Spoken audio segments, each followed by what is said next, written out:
we initially talked about basically a 3-title strategy for Summerfall, and we knew that we wanted to build out tech for a series of games. We knew we wanted to work in the Unreal Engine, and we quickly realized that, as much as we love RPGs, we didn't want to start with an RPG because that was a truly insane endeavor.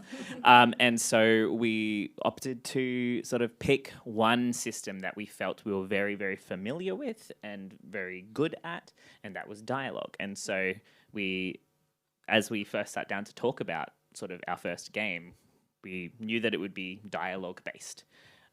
Character based. Character based, but like with dialogue systems is what I'm saying. Like from a technical our perspective. crazy thing was that we imagined was that it would be easy to do the musical part because it would just be branching dialogue with music, right? Yeah.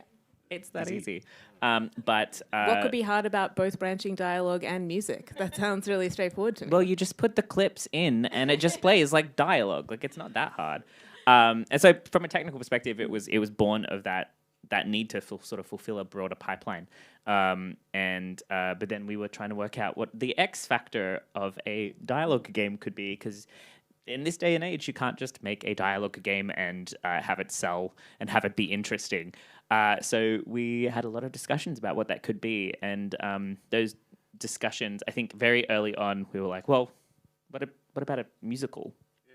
Well, I mean, it wasn't usually, like you say, it was a long discussion. It was a very quick discussion. It was one discussion. Well, no, we had multiple discussions about other options, but the whole time we were like, it's probably going to be the musical. Branching musical was our very first discussion when we were talking about the X factors. Look at the big thing for an indie game is just to get noticed. There are so many indie games that get made every year. You can make it. It's like a lot of people sort of take the Field of Dreams approach, right? If you build it, if you make this great game, people will just show up, and that doesn't really play out. So you need something that's a little bit extra. And so we're sitting down at the table, and Liam asked me, so you have any thoughts? And I had always wanted to work on a musical. I actually had pitched it as part of Dragon Age back when I was still working at BioWare.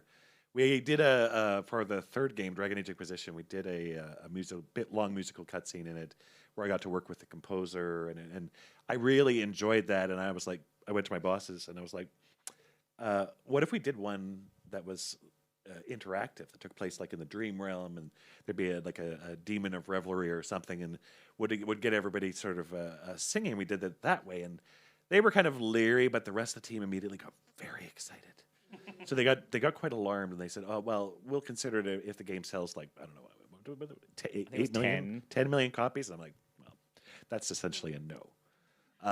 But it was always in the back of my mind as something that I had never gotten to explore. So when Liam asked that, I brought it up, and fully expecting that Liam would say, "Are you crazy?